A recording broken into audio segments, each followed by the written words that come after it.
Welcome to HDTV. You're now rocking with your boy.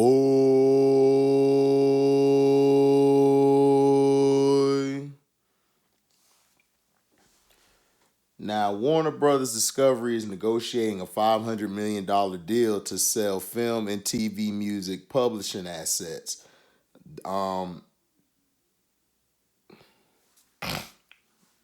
Excuse me about that. They're negotiating to sell around half of the storied Warner Studios film and TV music publishing assets for approximately 500 million.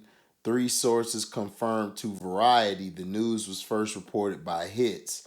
While it is unclear exactly which assets are on the table, one source says that the rights to slightly less than half of the catalog, with a price of around $500 million, are likely to go to a major label, with Sony said to be in the lead. The catalog is believed to include music from such films as Purple Rain, Evita, Sweeney Todd, Rent, several Batman films, and many more titles, as well as songs included in films such as Time Goes By from Casablanca. Excuse me. Iconic titles to be sure, but again, it is unclear exactly which rights are in play.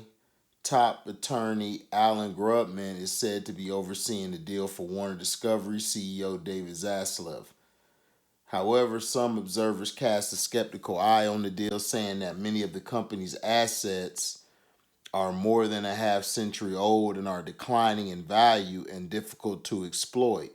They are said to consist largely of film themes and cues with comparatively few conventional songs that would seem to have little familiarity or resonance in the present or future.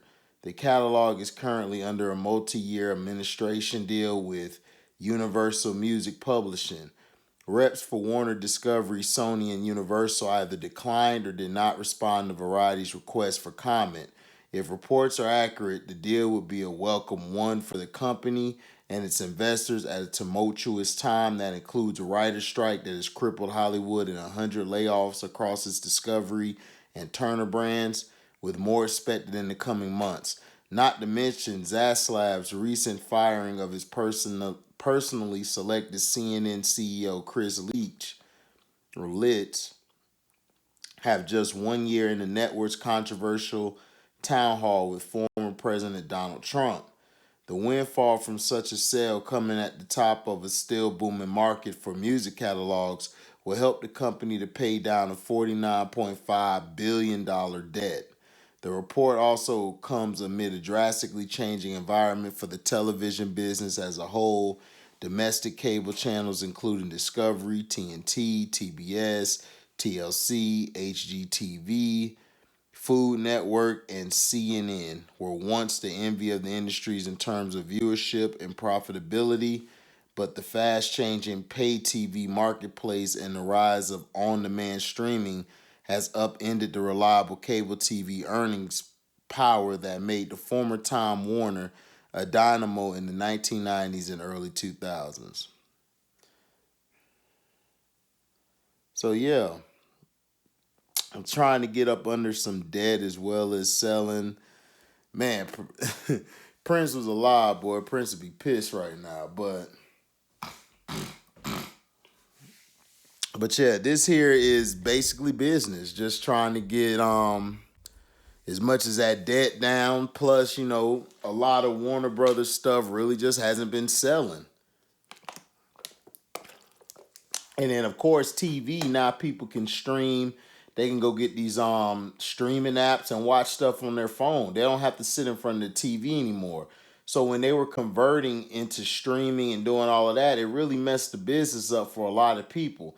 The only thing good about streaming is that you could stream your own stuff. You don't really need any of these networks. You don't really need any of these big time corporations who's going to just tell you what to do and then take from you the profit. So we're gonna see. But the Prince thing, man, if Prince was alive, boy, Prince would be pissed. That this stuff is just being passed around, man, like a $2 hoe. But yeah. Now, Disney loses nearly 95% of its classic animation material. As the year 2024 draws closer, Disney fans have become increasingly vocal and concerned about the Walt Disney Company losing the rights to Mickey Mouse. But Disney has already lost almost 95% of the classic animation material from its from its featured films such as Snow White and the Seven Dwarfs, Fantasia, Dumbo, and Bambi, and no amount of lobbying Congress could have stopped the loss. One of the earliest versions of Disney's Mickey Mouse is set to enter the public domain on January 1st, 2024, ending a 96-year-long copyright held by the entertainment giant since Mickey's first cartoon. Steamboat Willie debuted in 1928. At that time, Mickey's copyright was valid for 28 years, with the option for Disney to extend it for an additional 28 years, which means that the original copyright for the Steamboat Willie character was set to enter the public domain at the end of the 1983. Facing a loss of ownership, Disney sprang into action to save the beloved mouse from life outside the Walt Disney Company. Disney wasted no time bypassing any potential riffraff and going directly to the United States government for help, lobbying Congress in an effort to hold on to Mickey a little longer. Whether federal lawmakers revered Disney as an untouchable entertainment powerhouse or the American people had elected a Congress full of Mickey fans, we'll never know, but Congress happily extended Disney's copyright by enacting the Mickey Mouse Protection Act, or as it is formally known, the Copyright Term Extension Act. Copyrights don't last forever, though, and when the clock strikes midnight on January 1st, 2024, Disney will be forced to say farewell to Steamboat Willie, though his trademark will remain. But while may still be some measure of hope for Mickey, there's no hope for a loss of Disney property that has already occurred, one that never made the headlines as Steamboat Willie did. The Walt Disney Company has already suffered a tragic loss of some of its intellectual property, and the company has no one to blame but its very own animators. In the 1930s and 1940s, when Walt Disney animators were tasked with hand drawing the characters and backgrounds for some of the studio's most beloved animated films, they embraced their work with great passion and dedication. They apparently enjoyed their work and had lots of fun on the clock. Back then, hand drawn animation was a lengthy, labor intensive process, but it was business as usual for those in that line of work. Because of this, animators were often very carefree and sometimes careless when it came to the fragile vintage art they were creating. Arthur Stevens, a longtime Disney animator and director who worked on classic Disney animated films, The Rescuers, which came out in 1977, The Fox and the Hound, which was my joint back in 1981, and The Black Cauldron, which was 1985.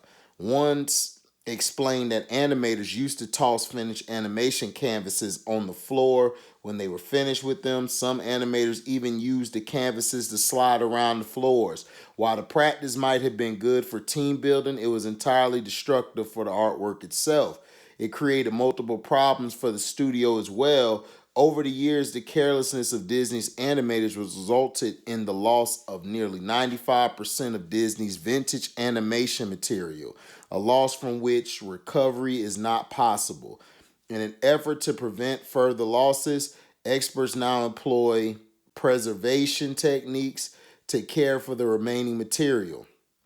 The goal is to lower the risk of further damage and loss of Disney treasured and priceless artwork. Fortunately for Disney fans of every age, all of the films for which the animation material was lost are still available in some physical and digital formats and can be streamed on the Disney Plus platform. So, yeah, man, that's big time. They about to lose Mickey.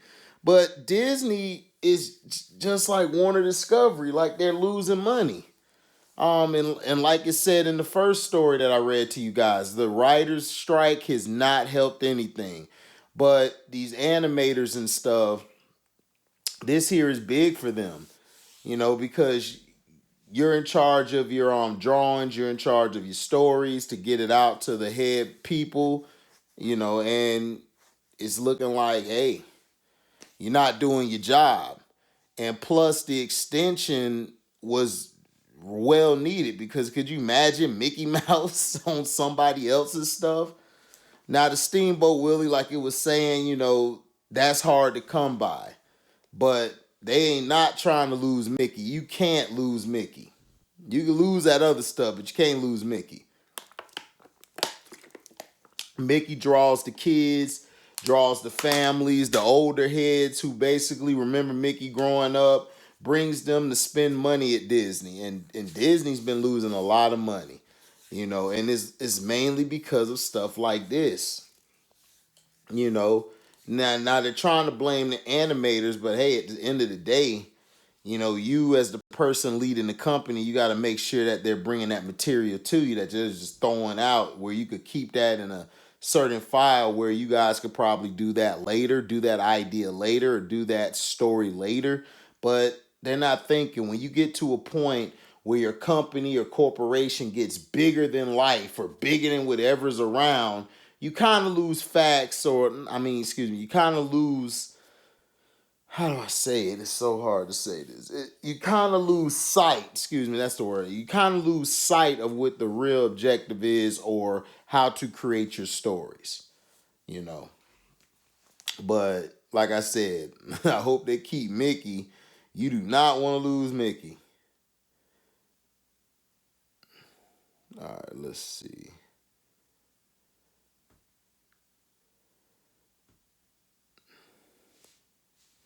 All right, now, in the Batman Beyond movie starring Michael Keaton that was reported would have been up next if Flash was successful at the box office.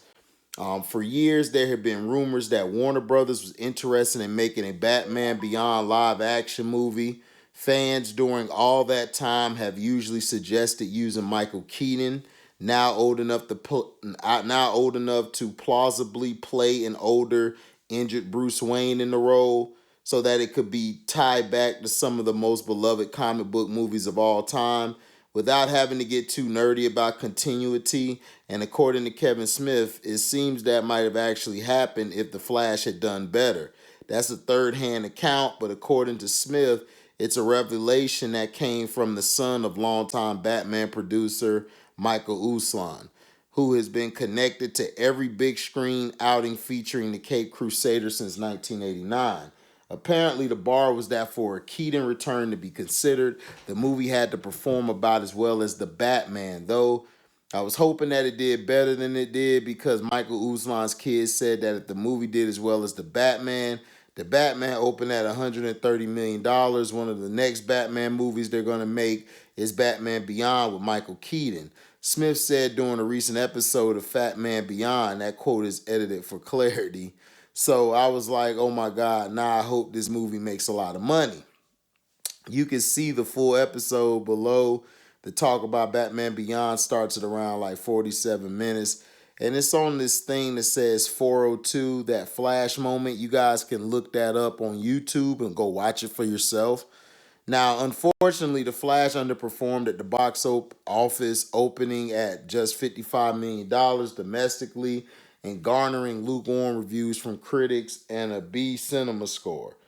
The movie now feels like the last dying gasp of the DCEU, especially since it spends so much of its runtime realigning the timeline to set the stage for the upcoming DC reboot, under James Gunn and Peter Safran.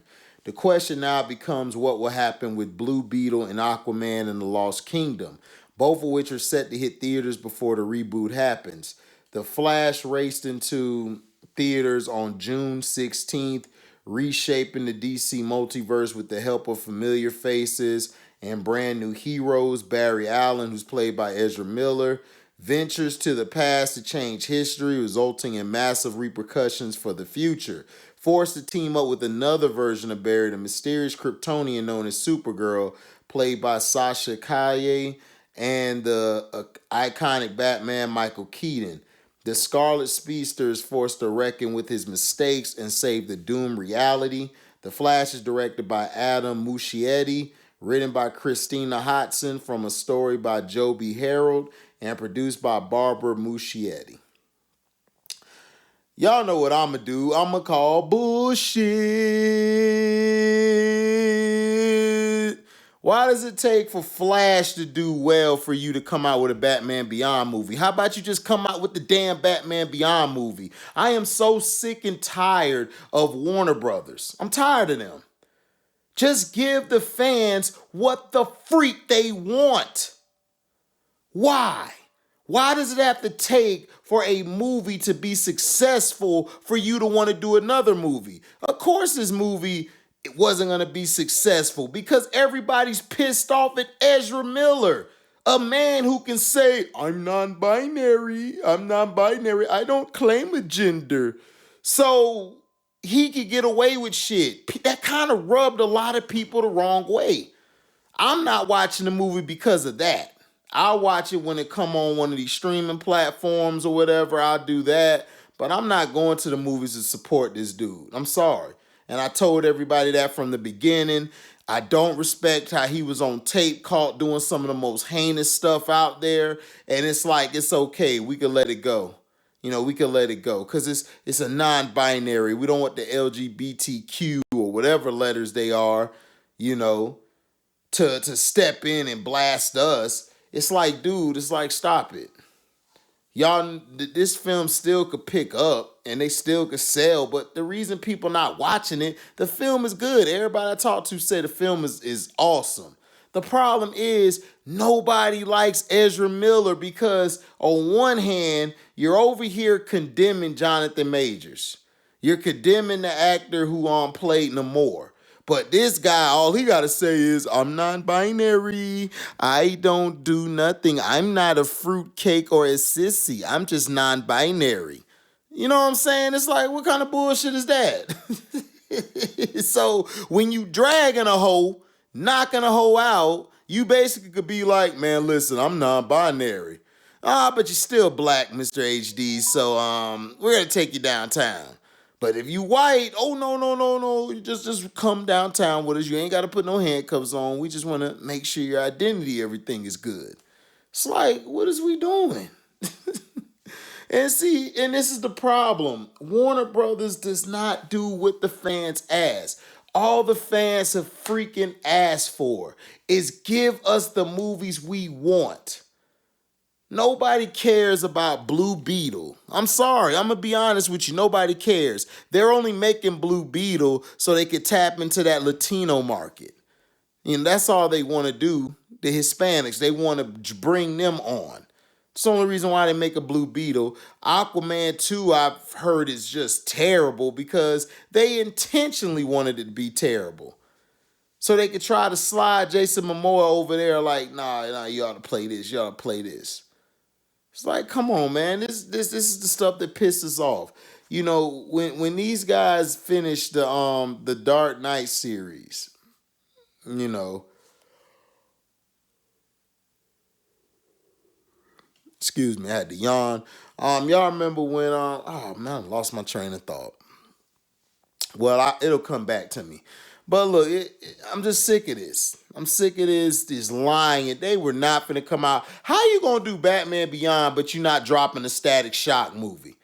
Y'all should have been dropped Static Shocks. I said Shattuck. Y'all should have been dropped Static Shark like, I said Static Shark. Static Shock. I'm tired, y'all. Please, bear with me. Y'all should have been dropped Static Shock out there for the people like 15 years ago, 20 years ago. No, but you guys wanted to twiddle your thumbs and sit on your ass and like, well, no, we're just going to make stuff for Batman. That's all they focus on is Batman. Now, I'm not going to lie, that's the moneymaker. But I'm saying, they're not giving us stories that were classic. Like Kingdom Come. They ain't even give us Kingdom Come. Kingdom Come would have been a great concept to show the world. It would have killed Watchmen's shit. Because you have real superheroes like Superman, Wonder Woman, and Batman. You would have been able to see a whole nother side, but they dropped the ball as usual. And this is what they do. They should have been came out with a Batman Beyond movie like 10, 15 years ago. I say 10 years ago. I say about 15. 15 years ago. They should have came out with it. And see, that's the bullshit we're talking about. But see, people like, oh man, you just getting mad for no reason. No, I'm being honest.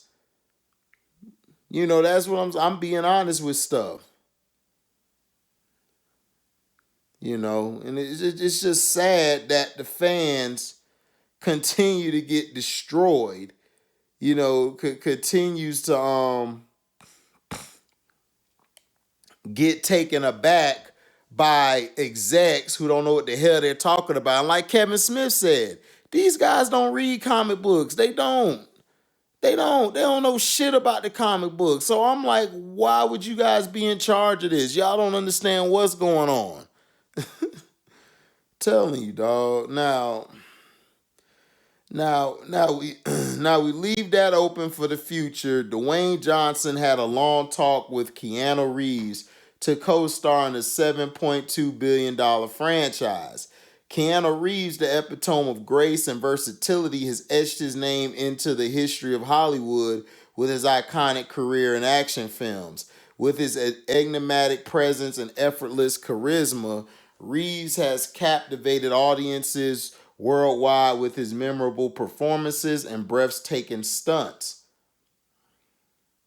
Keanu Reeves has become synonymous with thrilling, post-pounding action films and has delivered blockbuster franchises like The Matrix, John Wick, and much more. But this list of iconic action films could have the addition of another super hit film named Fast and the Furious Presents Hobbs and Shaw. Both the film's lead star Dwayne Johnson and the director David Leitch shared about being engaged in talks with Reeves for his possible entry in the film.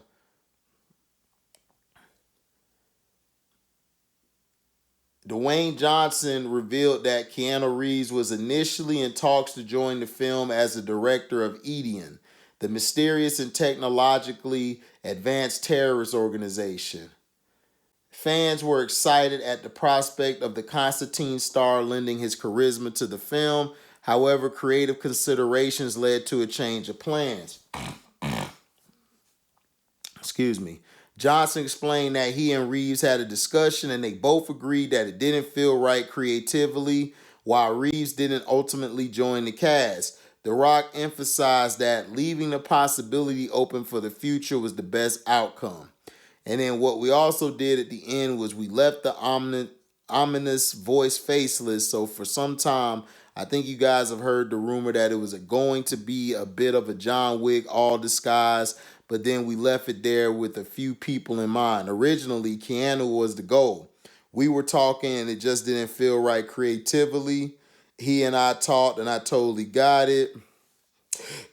Excuse me. And it wound up being the best thing. So now we leave that open for the future. The director of Hobbs and Shaw, David Leitch, recognized the buzz surrounding the Point Break star's potential involvement. Man, Point Break. I ain't seen that movie in so long. Dang, I feel old. The idea of Reeves joining the film was born during early conversations before the script was finalized. The director, though, had periodic discussions with Reeves, exploring opportunities for his inclusion in the movie. Actually, no, it all stemmed from the fact that we had talked to Keanu early on. It was even before where we ended up with this draft. I had been talking to Keanu periodically through the shooting of it all and looking for opportunities of where it could be. I also wanted to make sure that it was enough, a real promise for something legitimate in the future, and wasn't just a stunt casting role. We started to populate the movie with all these other personalities, and I just didn't really think that we needed it. Although I would have loved it, we even talked in the post, and I showed him a rough cut of the movie. However, a mutual decision was made to put a pin in the Reeves' potential role, aligning with the film's mysterious ending, where the identity of the Etion director remains nameless and faceless. Then we had conversations about, is there something here? We came to the conclusion of, let's put a pin in it. I'm all for finding opportunities, but I also didn't want to force anything. The mystery at the end of the movie where the Etion director is nameless and faceless seems perfect for our ending because we had so much story we've already told. The backstory with Brixton and Shaw, Hobbs reconnected with Jonah, which is Cliff Curtis, Shaw reconnecting with Hattie, Locke's relationship with Hobbs Dinkley. There was just so much stuff, and we still had to resolve all the family threads. While fans may have wished to witness Keanu Reeves alongside Dwayne Johnson and Jason Statham in Fast and the Furious presents Hobbs and Shaw, creative considerations ultimately led to a different path, shattering the hopes of many to see the on-screen crossover between Reeves and The Rock. I really didn't want to see that. I don't think I think Keanu. I think the problem was he wasn't getting enough. He doesn't get enough. How do I say? He doesn't get enough. Oh gosh, I just had it on my mind. Basically, the Fast and the Furious, Hobbs and Shaw, the first one was okay. It was a hit or miss. But Keanu Reeves in it, if he had creative control, I think it would have been a lot better. It would have came off a lot better. You could have had seen him and Statham going at it along with The Rock. He could have been using his guns and stuff, but you would have just had a John Wick type thing. But Keanu Reeves, when playing an action character, really has a deep type of personality, a deep type of how do you say it? Damn, it's early in the morning. Bear with me, guys. Bear with me. He has a certain swag about himself where when he steps into the role, whether it's a good guy or bad guy, he makes the role just by his looks, his personality, his facial expressions, things of that nature. You know, the only thing that was wrong with Constantine that he was in, he didn't look like Constantine. He looked like Keanu Reeves playing in Constantine. So him in this movie, I think it would have been better. I think it would have been better because you could have had him as the guy pulling the strings and had Idris Elba as the guy that's out there, the face of it. You think it's him, but it's really this guy. That would have been perfect to do. But they talk about creative control. They wouldn't let Keanu get a piece of the pie. Also, they wouldn't let him direct or do certain scenes, which he felt should have went this way and that way. He would have changed a lot of things near the end, which I thought the ending was okay. It could have been better. So I think he would have did a lot better coming to that. So let me know in the comment section, man, what you guys think about everything. Make sure you like, comment, subscribe, share this. Hit that notification bell to select all to receive upcoming notifications. And if you love what you hear, you can donate to the page by going to my description box, hitting that link that goes to my Cash App, and you can donate whatever your heart's desire. Also, if you guys have a Zelle, I have a number that's in the description box. Going to Zelle, just type that in, you'll find me, and you could donate that way. We also could super chat. You could super chat. You could super chat when we're live or we premiere. And you guys also could leave a super thanks. So But thank you guys, man, for your love and blessings. We are out. Deezy.